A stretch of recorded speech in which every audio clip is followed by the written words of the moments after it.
नमस्कार दोस्तों, एक बार फिर से स्वागत है हमारे YouTube चैनल एडू हलचल में। आज हम देखेंगे प्लेटफॉर्म के टेस्ट सीरीज 5। चलिए तो बिना देर किए शुरू करते हैं। आज का फर्स्ट क्वेश्चन है हमारा कि चलिए इसको जूम कर लेते हैं और चलिए आज का फर्स्ट क्वेश्चन है, किस उर्वरक को सोना कहा जाता है? किस उर्वरक को सोना कहा जाता है? तो क्या हो जाएंगे? यूरिया को क्या कहा जाता है? सोना कहा जाता है। क्या कहा जाता है? सोना कहा जाता है। यूरिया को क्या कहा जाता है? सोना कहा जाता है। 2 नंबर क्वेश्चन है, फसल चक्र की सलाह दी जाती है। फसल चक्र की सलाह मृदा जनित रोगों के लिए दी जाती है। मृदा जनित रोगों के लिए दी जाती है। चलिए 3 नंबर क्वेश्चन है कि भारत का सबसे बड़ा मत्स्य उत्पादक राज्य है। भारत का सबसे बड़ा मत्स्य उत्पादक राज्य कौन सा है? तो मत्स्य उत्पादक राज्य आंध्र प्रदेश है। ठीक, मत्स्य यानी मछली उत्पादन सबसे ज़्यादा कहाँ होता है? आंध्र प्रदेश में होता है। दोनों उसके बाद क्या होता है? 2 नंबर पे पश्चिम बंगाल में सबसे ज़्यादा मछली। 3 नंबर में चलिए, पशुओं के गोबर और पेशाब की अपघटित मिश्रण को क्या कहते हैं? पशुओं के गोबर और पेशाब के अपघटित मिश्रण को क्या कहते हैं? खेत की पाँस कहते हैं। क्या कहते हैं? खेत की पाँस कहते हैं। चलिए 5 नंबर क्वेश्चन है, कोला पेय में कौन सी औषधि पाई जाती है? कोला पेय में कौन सी औषधि पाई जाती है? तो क्या पाया जाता है? कैफीन पाई जाती है। क्या पाई जाती है? तो कैफीन पाई जाती है। अर्बोरी कल्चर किससे संबंधित है? अर्बोरी कल्चर लकड़ी के पौधों की बागवानी से संबंधित है। अर्बोरी कल्चर किससे संबंधित है? तो लकड़ी के पौधे की बागवानी से। चलिए 7 नंबर क्वेश्चन है कि सीरियर का उपयोग क्या करने के लिए किया जाता है? सीरियर का उपयोग क्या करने के लिए किया जाता है? तो ऊन निकालने के लिए इसका प्रयोग किया जाता है। सीरियर का उपयोग क्या करने के लिए किया जाता है? तो ऊन निकालने के लिए इसका प्रयोग किया जाता है। चलिए 8 नंबर क्वेश्चन है, निम्नलिखित में से कौन सी भैंस की नस्ल संसार में सबसे अधिक दूध उत्पादक है? कौन सी भैंस है जो सबसे ज़्यादा दूध देती है? तो क्या हो जाएगा? मूरा जो भैंस है, मूरा, ये सबसे ज़्यादा दूध देती है। रामसर अभिसमय कन्वेंशन भारत जिसका एक हस्ताक्षर करता है, किससे संरक्षण और विवेकपूर्ण उपयोग से संबंधित है? तो किससे हैं? तो आर्द्र भूमि, रामसर साइट तो आर्द्र भूमि के संरक्षण के लिए। चलिए 10 नंबर क्वेश्चन देखते हैं, निम्नलिखित में से कौन सा रोग जल प्रदूषण के कारण नहीं होता है? जल प्रदूषण के कारण क्या नहीं होता है? तो हेपेटाइटिस सी क्या होता है? जल से नहीं होता है। बाकी जल से क्या होता है? डायरिया होगा, टाइफाइड होगा और अमीबा रुणता होगा। ठीक है, निम्नलिखित में से किसका सर्वाधिक बीओडी स्तर हो सकता है? किसका सर्वाधिक बीओडी स्तर होगा? तो लुगदी सीवेज का। क्या होगा? तो लुगदी सीवेज का। चलिए 12 नंबर क्वेश्चन देखते हैं, निम्नलिखित में से किस पारिस्थितिक तंत्र में शुद्ध प्राथमिक उत्पादकता एनपीपी सबसे अधिक होगी? तो किस में होगी? तो उष्णकटिबंधीय वर्षा वनों में। उष्णकटिबंधीय वर्षा वनों में क्या होगा? शुद्ध प्राथमिक उत्पादकता सबसे ज़्यादा होगा। 12 नंबर क्वेश्चन देखते हैं, 13 नंबर क्वेश्चन देखते हैं। मॉन्ट्रियल प्रोटोकॉल गैस नहीं है। मॉन्ट्रियल प्रोटोकॉल गैस नहीं है, तो कौन सा नहीं है मॉन्ट्रियल प्रोटोकॉल गैस? तो नाइट्रस ऑक्साइड नहीं है, N2O नहीं है। बाकी क्लोरोफ्लोरोकार्बन, हाइड्रोक्लोरोकार्बन और हैलोजन है, नाइट्रस ऑक्साइड नहीं है। भारतीय रिजर्व बैंक के प्रथम भारतीय गवर्नर कौन थे? भारतीय गवर्नर सर C.D. देशमुख थे। प्रथम भारतीय गवर्नर कौन थे? C.D. देशमुख थे। 15 नंबर क्वेश्चन है, होमी भाभा पुरस्कार किस क्षेत्र में विशेष योगदान के लिए दिया जाता है? होमी भाभा पुरस्कार नागरिक ऊर्जा के लिए दिया जाता है, नाभिकीय ऊर्जा के लिए दिया जाता है। किसके लिए दिया जाता है? तो नाभिकीय ऊर्जा के लिए। इंटरपोल का मुख्यालय स्थित है। इंटरपोल का मुख्यालय कहाँ है? तो लियोन में है। कहाँ है? तो लियोन में है। चलिए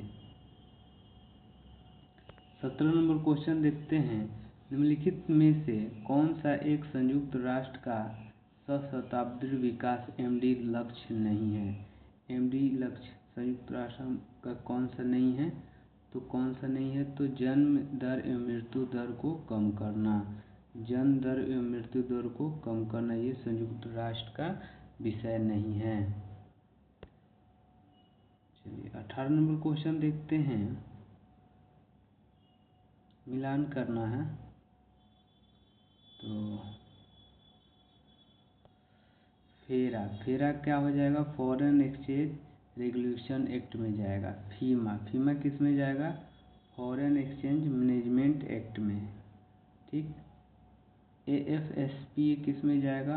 आर्म फोर्सेस स्पेशल। पोटा किस में जाएगा? Prevention of terrorism act. ठीक है।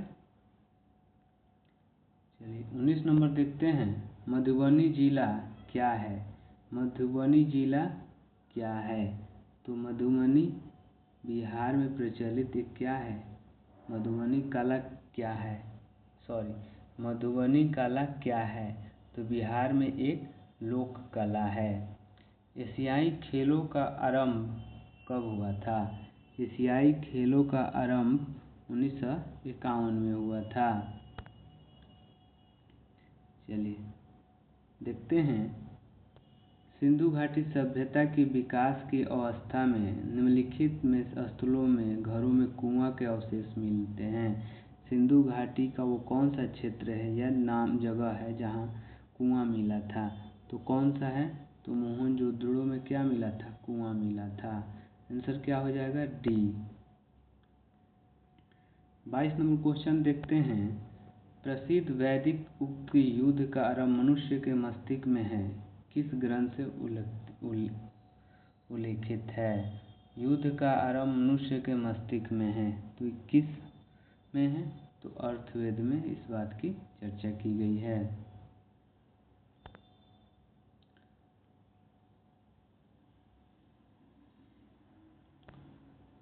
तेईस नंबर है। चीन में बौद्ध धर्म कब प्रवेश हुआ था? चीन में बौद्ध धर्म प्रथम शताब्दी ईस्वी पूर्व में हुआ था। कौटिल्य द्वारा रचित अर्थशास्त्र कितने अधिकरणों में विभाजित है? तो कितने में है? तो 15 अधिकरणों में विभाजित है। हिंद महासागर और भारत चीन मुख्य भूमि के बीच आने जाने का सबसे छोटा मार्ग क्या था? तो क्या था? तो इरप्शन ऑफ क्रा। पुनर्भ्रू किसे कहा जाता है? पुनर्भ्रू किसे कहा जाता है? तो पुनर्विवाह विधवा को क्या कहा जाता है? पुनर्भ्रू। ठीक है। क्वेश्चन है, कृष्णदेवराय ने अपनी अमर कृति अमुक्तमाल्यद को किस भाषा में लिखा था? तो किस भाषा में लिखे थे ये? तो ये तेलुगु में लिखे थे। किस भाषा में लिखे थे? तो तेलुगु में। खड़ी बोली हिंदी या आधुनिक हिंदी गद्य के प्रथम प्रयोगकर्ता थे? कौन थे? तो अमीर खुसरो थे। कौन थे? तो अमीर खुसरो थे। चलिए 29 नंबर क्वेश्चन देखते हैं। शाहजहां का जेठ पुत्र दारा शिकोह किस सूफी सिलसिले का अनुयायी था? तो किस सूफी सिलसिले का अनुयायी था? तो कदारिया। किस सिलसिले का अनुयायी था? तो कदारिया। बिहार में 1857 के विद्रोह का प्रमुख नेता कौन थे? तो बाबू कुंवर सिंह थे। 31 नंबर क्वेश्चन देखते हैं। सर्वोदय एवं बुनियादी शिक्षा संबंधी गांधी के विचार किससे प्रेरित थे? तो किससे प्रेरित थे? तो रस्किन से गांधी जी प्रभावित थे। सर्वोदय एवं बुनियादी शिक्षा, ठीक है, ये जो विचार वो रस्किन के बुक से उठाए थे गांधी जी। फैरोजी आंदोलन की शुरुआत किसने की थी? फैरोजी आंदोलन की शुरुआत हाजी शरीयतुल्लाह ने की थी। हाजी शरीयतुल्लाह ने की थी। 33 नंबर क्वेश्चन देखते हैं। पुस्तक poverty and un British rule in India किसने लिखा है? Poverty and un British rule दादा भाई नौरोजी लिखे थे। बंगाल और बिहार में भूमि का किराएदारों के अधिकार को बंगाल किराएदारी अधिनियम कब स्वीकार किया गया? तो कब स्वीकार किया गया? तो 1885 ईस्वी में। क्वेश्चन है चंपारण में गांधी जी को आने के लिए आमंत्रण किसने किया? तो राजकुमार शुक्ल ने किए थे। लखनऊ अधिवेशन में उनको जाकर इनवाइट किए थे कि आप चलिए चंपारण, वहाँ नील किसानों की दुर्दशा है।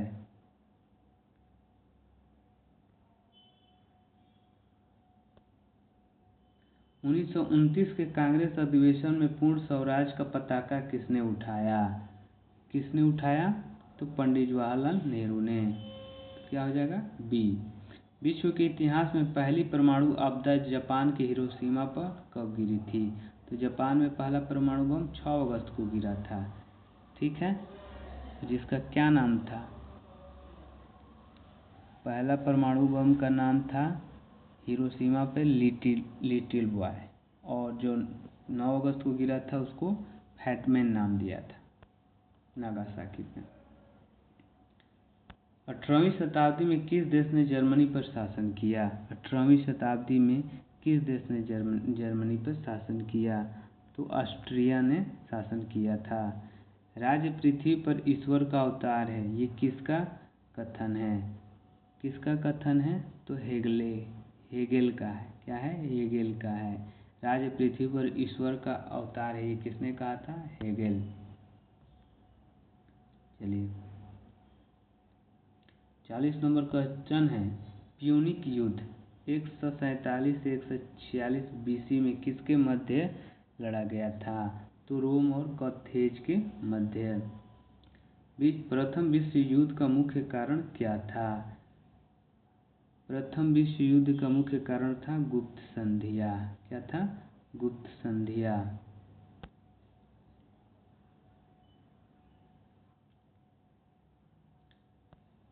क्वेश्चन है निम्न में से कौन सी संधि यूरोप में साम्यवाद को रोकने के लिए 1949 ईस्वी में बनाई गई थी? तो कौन सी वो संधि है? तो नाटो। कौन सी संधि है? तो नाटो। निम्नलिखित में से किसने लखनऊ में सन 1857 के विद्रोह का नेतृत्व किया? तो किसने किया था? बेगम हजरत महल ने की थी। इनको महक परी के नाम से भी जाना जाता है। चलिए 44 नंबर क्वेश्चन है। प्रेतोइका का क्या आशय क्या था, जिस नीति की शुरुआत मिखाइल गोर्बाचेव ने की थी? तो इसकी क्या था? ये पुनर्निर्माण था। आशय क्या है पेरेस्ट्रोइका का? पुनर्निर्माण। निम्नलिखित में से कौन नाजीवाद का संस्थापक था? नाजीवाद का संस्थापक कौन था? तो एडोल्फ हिटलर। कौन थे? तो एडोल्फ हिटलर। 46 नंबर क्वेश्चन है। किसने कहा है कि इतिहास वर्ग संघर्ष की कहानी है? ये किसने कहा है? तो कार्ल मार्क्स ने कहा है। निम्नलिखित में से कौन सा यूरोप में सामंतवाद के उदय का प्रमुख कारण था? तो क्या था? तो ये रोमन साम्राज्य के पतन के पश्चात बर्बर राज्यों की स्थापना। ठीक है।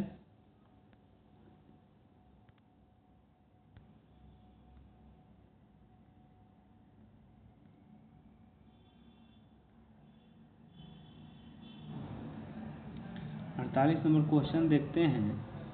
मैजिक सिटी के नाम से जाना जाता है। मैजिक सिटी के नाम से कौन सा जाना जाता है? Montreux Carlo. मैजिक सिटी के नाम से क्या जाना जाता है? Montreux Carlo.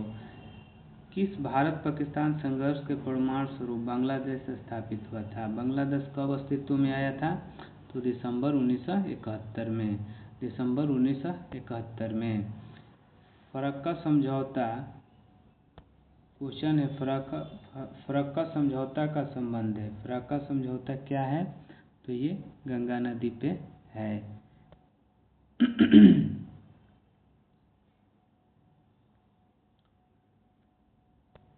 51 नंबर क्वेश्चन है। कुंडलकुलम परमाणु ऊर्जा संयंत्र कौन से राज्य में स्थित है? तो कौन से राज्य में है? तो तमिलनाडु में। चलिए, भारत सरकार के नीति आयोग जो आर्थिक नीति निर्धारण का चिंतन समूह में नीति का पूर्ण रूप क्या है? नीति का पूर्ण रूप है B number, national institute for transforming India, राष्ट्रीय भारत परिवर्तन संस्थान। ठीक है, ट्रांसफॉर्मिंग इंडिया जरूरी रहेगा। 53 नंबर क्वेश्चन है। पूरा ग्रामीण क्षेत्रों को नगरीय सुविधा प्रदान करना प्रारूप किसके द्वारा परिवर्तित किया गया था? तो पूरा किसके द्वारा किया गया था? तो APJ अब्दुल कलाम के द्वारा। इनमें से किसने गरीबी निवारण के प्रभावपूर्ण अस्त्र के रूप में स्वयं सेवा समूह के विचार किया था? तो किसने किया था? मोहम्मद यूनुस। कौन थे वो? मोहम्मद यूनुस। चलिए, 55 नंबर क्वेश्चन है। निम्नलिखित में से कौन सा 20वीं शताब्दी के 60वें दशक के अंतिम दौर की हरित क्रांति की प्रकृति का सबसे उचित वर्णन करता है? तो कौन है वो? तो बीज उर्वरक जल तकनीकी। बीज उर्वरक जल तकनीकी।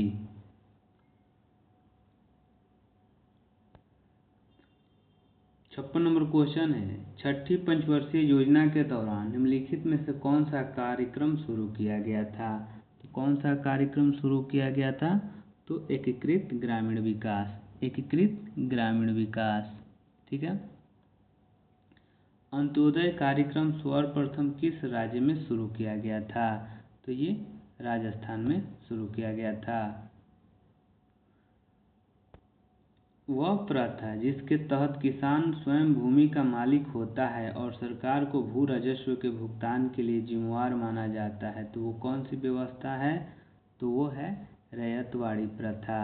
ठीक है, ऑप्शन क्या हो जाएगा? बी। चलिए, 59 नंबर क्वेश्चन देखते हैं कि निम्नलिखित में से कौन सा प्रत्यक्ष वित्त का स्रोत नहीं है? तो कौन सा नहीं है? तो नाबार्ड। EPCG का पूर्ण रूप क्या है? EPCG का पूर्ण रूप है एक्सपोर्ट प्रमोशन कैपिटल गुड्स। ठीक है। 61 नंबर क्वेश्चन देखते हैं। प्रधानमंत्री श्रम योगी मानधन योजना प्रत्येक ग्राहक को 60 वर्ष आयु प्राप्त करने के बाद न्यूनतम अनुमानित पेंशन क्या होगा? तो 3000 रुपये।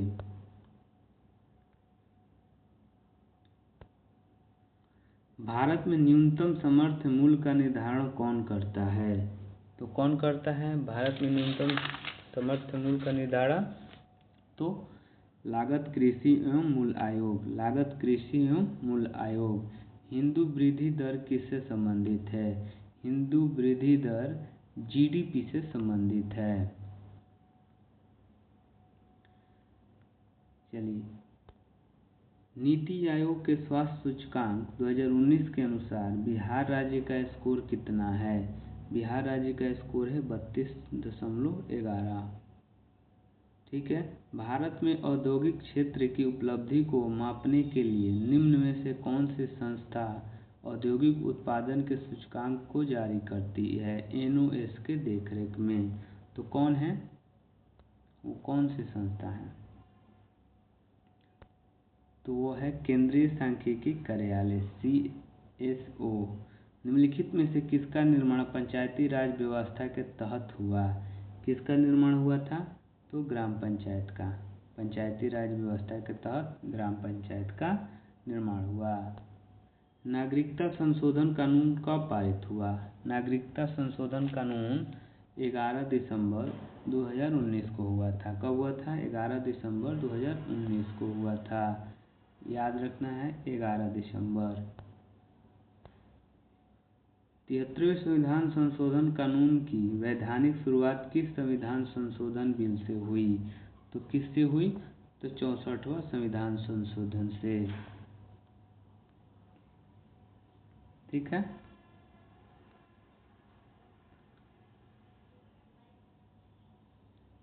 69 नंबर क्वेश्चन देखते हैं। विधि का नियम या कानून का अधिराज का मतलब क्या है? तो क्या है? सभी के लिए एक कानून और सभी के लिए एक न्यायतंत्र। पंचायती राज संस्थाओं को 29 कार्यों की सूची किस अनुच्छेद के तहत दी गई है? तो किस अनुच्छेद के तहत दी गई है? अनुच्छेद 243 के जी। ठीक है, अच्छा क्वेश्चन है ये। निम्न में से कौन सा विकेंद्रीकरण का वैशिष्ट्य नहीं है? तो कौन सा नहीं है? स्थानीय समुदायों में आत्मविश्वास को नहीं जगाना। ब्रिटिश शासनकाल में संविधान के विकास में कौन सा कानून ऐतिहासिक नहीं था? तो कौन सा कानून ऐतिहासिक नहीं था? तो protection of civil rights act. कौन सा नहीं था? Protection of civil rights act 1955। भारत के संविधान का कौन सा अनुच्छेद भारतीय निर्वाचन आयोग की स्थापना से संबंधित है?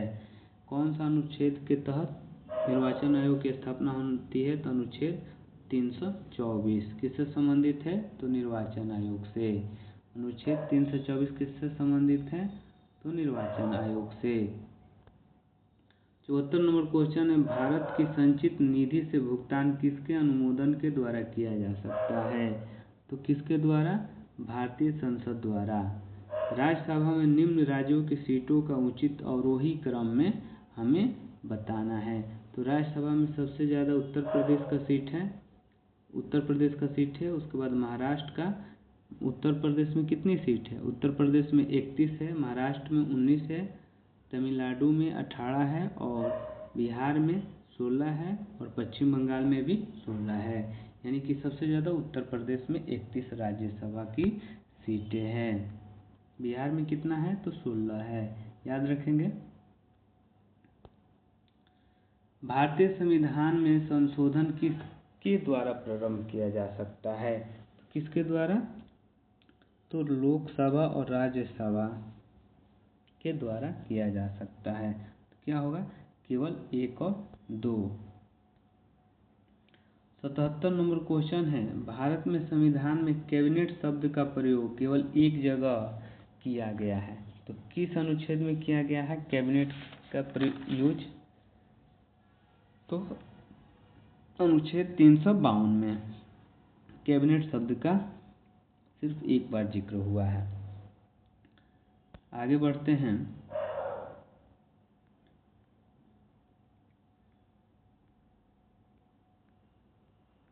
78 नंबर क्वेश्चन है। पंचायत सदस्य की अयोग्यता का प्रश्न कौन निर्धारण करता है? तो कौन ऐसी संस्था जिसे राज्य विधानमंडल मुहैया करा सके? कौन करता है? ऐसी संस्था जिसे राज्य विधानमंडल मुहैया करा सके। चलिए, असत्य मेल को चुनना है। असत्य मेल इसमें कौन सा है? तो असत्य मेल कौन सा हो जाएगा? तो असत्य मेल चुनना। अनुच्छेद 48 समान है, यानी कि सभी सत्य है। नहीं, निम्नलिखित कूट की सहायता से सही उत्तर का असत्य मेल को चुनें। नीचे कह रहा है सही उत्तर का चयन करें। अनुच्छेद 48 किससे संबंधित है? समान नागरिक कोड। अनुच्छेद 50 प्रारंभिक बाल्यावस्था देखभाल। अनुच्छेद 49 ग्राम पंचायत का गठन। अनुच्छेद 40 कार्य का अधिकार, अनुच्छेद 45 सामान्य, यानी कि सब गलत है, सब उल्टा पुल्टा अनुच्छेद दिया है, कोई सही नहीं है। 80 उच्च न्यायालय के कार्य क्षेत्र में बदलाव किसके द्वारा किया जा सकता है? उच्च न्यायालय में कार्य क्षेत्र में बदलाव केवल संसद के द्वारा किया जा सकता है।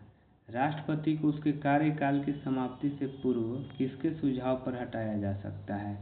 किसके सुझाव पे? तो सदन के दोनों सदनों के सुझाव पे हटाया जा सकता है। राज्य में अध्यादेश किसके द्वारा लागू किया जा सकता है? राज्य में अध्यादेश राज्य के राज्यपाल द्वारा लागू किया जा सकता है और देश में राष्ट्रपति के द्वारा। किस अधिनियम के द्वारा अंग्रेजों ने घोषणा की कि भारत में अधिकारियों की नियुक्ति में राष्ट्रीय और रंग के आधार पर भेदभाव नहीं होगा?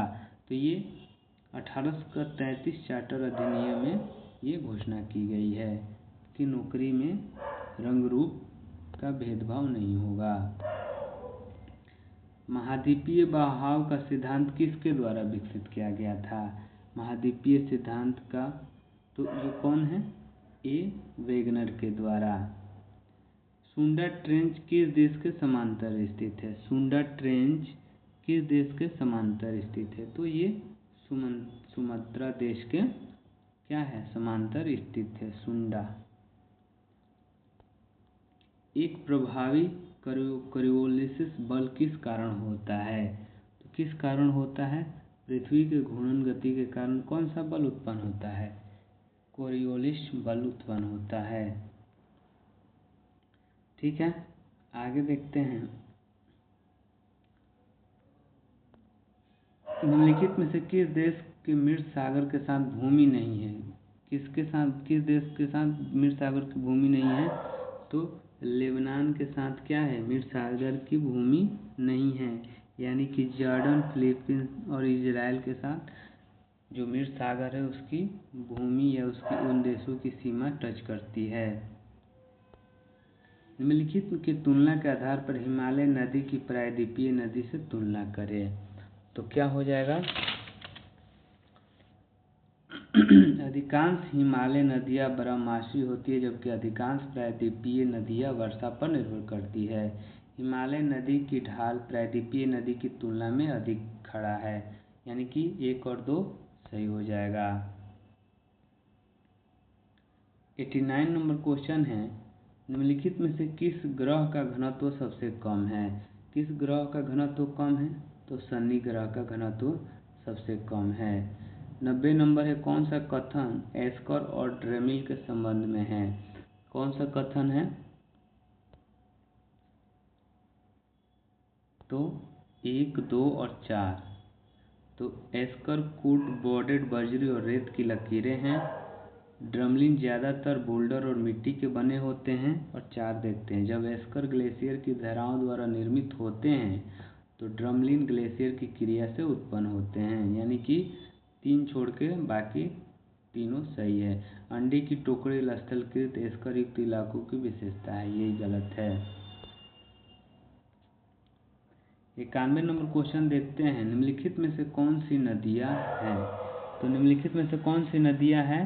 तो मरे और डार्लिंग क्या है? नदी का नाम है, मरे और डार्लिंग। डार्लिंग कौन सी नदी है? नहीं, डार्लिंग नदी का ही नाम है, मरे और डार्लिंग। डार्लिंग ये क्वेश्चन इधर छूट गया। निम्न राज्यों में कौन सा राज्य भारत में सर्वाधिक सौर ऊर्जा का उत्पादन करता है? सौर ऊर्जा सबसे ज़्यादा कहाँ आता है, मिलता है? किस राज्य में सौर ऊर्जा सबसे ज़्यादा? तो क्या आंसर हो जाएगा सौर ऊर्जा वाला? तो राजस्थान में सबसे ज़्यादा सौर ऊर्जा से ऊर्जा मिलती है। निम्नलिखित में से भारत का कौन सा औद्योगिक आर्थिक गलियारा जापान के सहयोग से विकसित किया जा रहा है? जापान के सहयोग से दिल्ली मुंबई की औद्योगिक आर्थिक गलियारा जापान के सहयोग से विकसित किया जा रहा है। सन 1905 में बंगाल विभाजन के समय वायसराय कौन था? वायसराय कौन था? तो लॉर्ड कर्जन थे। ठीक है, बंगाल विभाजन की घोषणा कब हुई थी? 19 जुलाई 1905 को हुई थी। बंगाल विभाजन लागू कब हुआ था? 16 अक्टूबर 1905 को हुआ था। बंगाल विभाजन घोषणा कब हुआ था? 11 दिसंबर 19 को हुआ था और बंगाल विभाजन के बाद ही स्वदेशी आंदोलन चलाया गया था इसके विरोध में। चलिए, फ्रेंच इंडो चाइना की स्थापना किस वर्ष की गई थी? तो किस वर्ष की गई थी? तो 1887 ईस्वी में फ्रेंच इंडो चाइना की स्थापना की गई थी। गंगा नदी के दो प्रमुख स्रोत क्या हैं? तो भागीरथी और अलकनंदा। क्या है? भागीरथी और अलकनंदा। चलिए, दो सागरों अथवा जलाशयों को जोड़ने वाली संकरी जल पट्टी को क्या कहते हैं? तो क्या कहते हैं? तो जलडमरू मध्य कहते हैं। जलडमरू मध्य कहते हैं। 98 नंबर क्वेश्चन देखते हैं। संसदात्मक तथा अध्यक्षात्मक रूप से सरकारों के वर्गीकरण का आधार क्या है? वर्गीकरण का आधार है विधायी कार्यपालिका का संबंध। कौटिल्य का अर्थशास्त्र किस विषय से संबंधित है? तो किस विषय से संबंधित है? तो राजनीति से संबंधित है। बेशक उसका नाम अर्थशास्त्र है, लेकिन वो किससे संबंधित है? अर्थशास्त्र से है। भारतीय संघ राज्य क्षेत्र का दैनिक प्रशासन किसके द्वारा संचालित होता है? किसके द्वारा संचालित होता है? उपराज्यपाल के द्वारा। भारतीय संघ राज्य क्षेत्र का दैनिक प्रशासन राज्य क्षेत्र का पूछा है। ठीक है, तो ये था हमारा आज का सीरीज 5। मिलते हैं नेक्स्ट वीडियो में, तब तक के लिए जय हिंद जय भारत।